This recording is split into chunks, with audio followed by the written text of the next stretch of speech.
Electricity and magnetism is how the position and motion of one charged particle influences that of another. For example, one of the first things you learn, say in a high school physics class, is that charges with the same sign tend to repel each other. And the strength of this force depends a lot on the distance between them.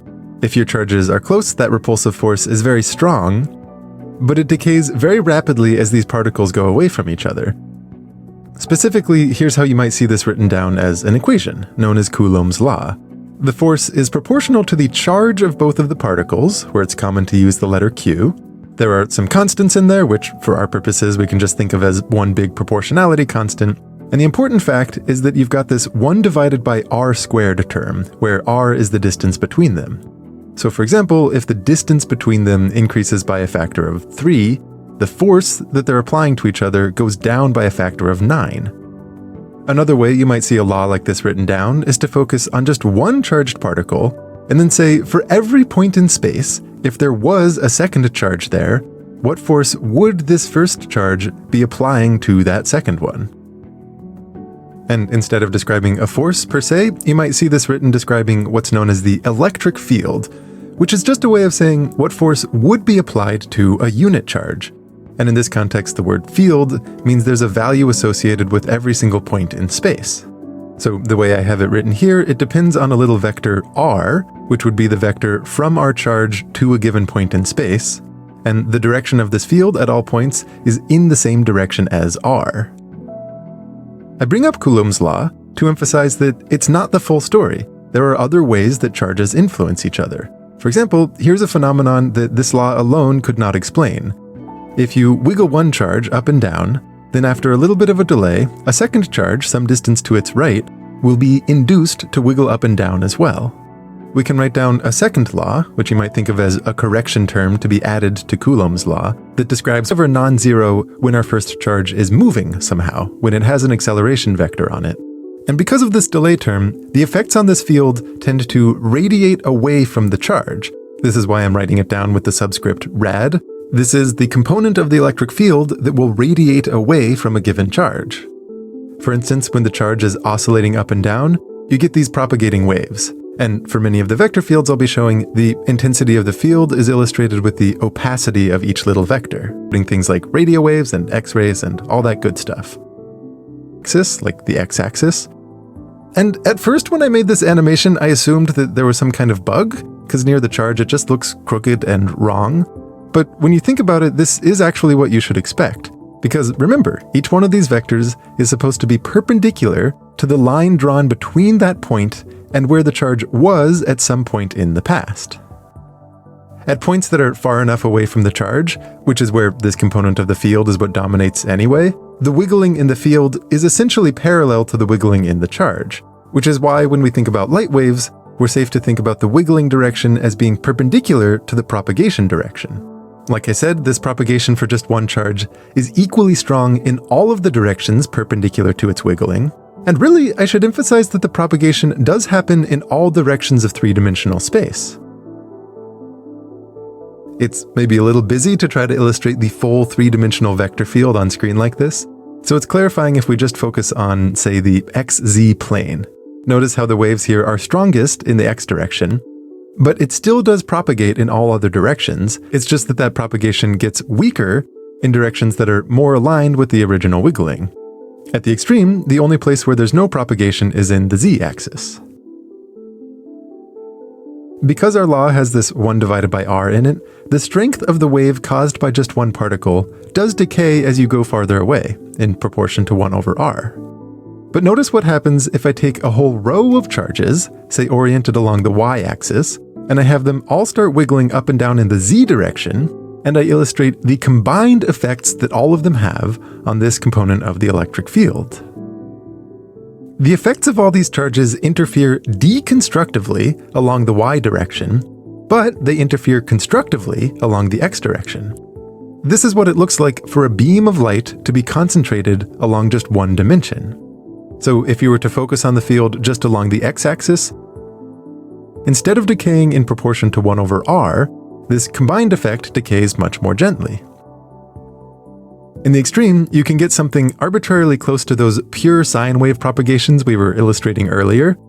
if at some distance away you have a large number of charges oscillating in sync with each other like this. One thing that's worth emphasizing when you see light illustrated with a sine wave like this is that even though that wave is being drawn in 2 or 3 dimensions, it's only describing the electric field along a one-dimensional line, namely the base of all those vectors. It's just that to draw the vectors, you have to venture off of that line. It's just oscillating along a single direction, like the z-axis, and this causes linearly polarized light. But it doesn't have to happen like that. For example, if I set the charge rotating in a little circle along the yz plane, meaning its acceleration vector is also rotating in a little circle, notice what the field looks like. This is known, aptly enough, as circularly polarized light. Honestly, it's easiest to think about for just one point of the electric field. What it means for light to be circularly polarized is that at that point, the electric field vector is just rotating in a circle. People often find circular polarization a little confusing, and I suspect part of the reason for that is that it's hard to illustrate with a static diagram, but also it's a little confusing when you try to think about the full electric field. For example, here's what the field looks like on the xy plane when I set that little charge rotating in a circle. It's certainly very beautiful, I could look at this all day, but you can understand why it might feel a little confusing. The very last thing I'll mention is that while ever to the side of the tube, and then for a particular pure color, say red, if the observer looks in the tube and sees that color, it's because light of that color has bounced off something at that point in the tube and then propagated towards the eye of the observer. Sometimes when people talk about light bouncing off of things, the implied mental image is something like a projectile, ricocheting off of some object, heading off in some random direction.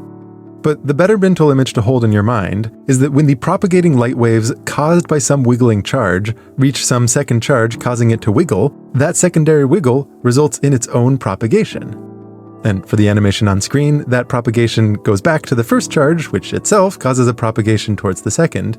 And this is what it looks like in a very simplified situation for light to bounce back and forth between 2 charges. If you have some concentrated beam of polarized light interacting with some charge, causing it to wiggle up and down, then these resulting second-order propagations are most strong in the directions perpendicular to the direction of polarization. In some sense, you could think of light as bouncing off of that charge, but the important point is that it doesn't bounce in all directions equally.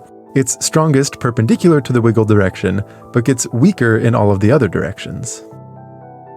So think about our setup, and for a particular frequency of light, how likely it is that an observer looking at a particular point in the tube will see that light. Again, the key phenomenon with sugar water, which we have yet to explain, is that the polarization direction is slowly getting twisted as it goes down the tube. So suppose the observer was looking at a point like this one, where the polarization direction happens to be straight up and down. Then the second-order propagations, resulting from wiggling charges at that point, are most strong along the plane where the observer is, so the amount of red that they see at that point would look stronger. By contrast, if they were looking at a different point in the tube, like this one, where the wiggling direction is closer to being parallel to the line of sight, then the direction where the scattering is strongest is not at all aligned with the observer, and the amount of red they see is only going to be very weak. And looking at our actual physical setup, if we first pass the light through a filter showing only the red, we see exactly this effect in action. As you scan your eyes along the tube, the intensity of red that you see goes from being high to being low, where it's almost black, back to being high again. As an analogy, imagine there was a ribbon going down the tube, always aligned with the polarization direction for this color. Then, putting yourself in the shoes of the observer, when you look at points where the ribbon appears very thin, you're going to see very little red light. Whereas if you scan your eyes over to points where the ribbon appears thicker, you're going to see more red light.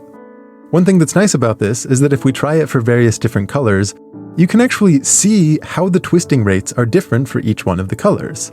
Notice with red light, the distance between where it appears brightest and where it appears darkest is relatively long, whereas if you look down the colors of the rainbow, that distance between the brightest point and the darkest point gets lower and lower. So what you're seeing, in effect, is how red light twists slowly, whereas light waves with higher frequencies get twisted more aggressively.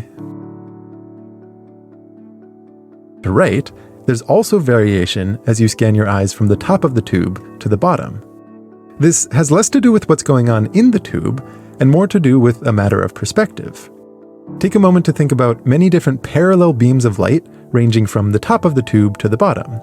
At the beginning, all of these light waves are wiggling up and down, and as you pass through the tube, and the effects of the sugar water somehow twists these directions, because they're all passing through the same amount of sugar, they're getting twisted by the same amounts. So at all points, the polarization of these waves are parallel to each other. If you're the observer and you look at the topmost point here, its wiggling direction is essentially parallel to the line of sight, so the light scattering from that point is basically not going to reach your eyes at all. It should appear black. But if you scan your eyes down the tube, the angle between the line of sight and the wiggling direction changes, and so there will be at least some component of red light scattering towards the eye. So as you scan your eyes from top to bottom, the amount of a particular color you see might vary, say from dark to light. The full demo that has white light is basically a combination of all these pure color patterns that go from light to dark to light with diagonal boundaries between the intense points and the weak points. Hence why you see diagonal boundaries between the colors inside the tube slow down as it passes through a given medium. For example, if you look at the crests of a light wave as it goes into water, the crests through the water are traveling about 1.33 times slower than the crests of that wave would travel in a vacuum. This number is what's called the index of refraction for water. In a bit, what I'd like to show is how this index of refraction can be explained by analyzing how the initial light wave shakes all the charges in the material, and how the resulting second-order propagations superimpose with that original light wave. For right now, I'll just say that the interactions with each layer of the material ends up having the effect of slightly shifting back the phase of the wave. And on the whole, this gives the overall appearance that that wave moves slower as it passes through the material. Skipping ahead to what's going on with sugar, the relevant property of sucrose here is that it's what's called a chiral molecule, meaning it's fundamentally different from its mirror image. You could never reorient it in space to become identical to its mirror image. It's like a left hand or a right hand. Or another much simpler example of a chiral shape is a spiral. If I take this right-handed spiral, then its mirror image is a left-handed spiral, and no matter how you try to rotate and reorient that first one, it'll never become identical to the second. What's going on then is that the presence of a chiral molecule in the water like this introduces an asymmetry when it comes to interactions with light, specifically circularly polarized light. It turns out that the amount this chiral molecule slows down, say, left-handed circularly polarized light is different from the amount that it slows down right-handed circularly polarized light. Effectively, there's not one index of refraction, but two. Circularly polarized light is equal parts left-handed and right-handed circularly polarized light. Here, focus your attention on just one vector in this wave, wiggling straight up and down, which is to say, polarized in the z direction. Notice how it's possible to express this vector as a sum of two rotating vectors, one of them rotating at a constant rate counterclockwise, and the other one rotating clockwise. Adding them together, tip to tail, results in a vector oscillating on a line. In this case, it's a vertical line, but that direction can change based on the phase of the two vectors we're adding together. Here, let me throw up a couple labels to keep track of how much each one of those two vectors has rotated in total, and then every now and then I'm going to slow down that first vector a little bit, and I want you to notice what happens to their sum. Well, every time I slow it down, effectively knocking back its phase a little bit, it causes the linearly wiggling sum to wiggle in a slightly different direction. So if the circularly polarized light wave represented by that left vector gets slowed down a little bit every time it runs across a sugar molecule, or at least slowed down more than its oppositely rotating counterpart would, the effect on the sum is to slowly rotate the direction of linear polarization. And hence, as you look at slices further and further down the tube, the polarization direction does indeed get twisted the way we were describing earlier, representing how the composite effects with many different sugar molecules are slightly different for left-handed light than they are for right-handed light. As a nice way to test whether you understood everything up to this point, see if just by looking at the direction of the diagonal slices on our tube, you can deduce which kind of light the sugar is slowing down more, left-handed light or right-handed light.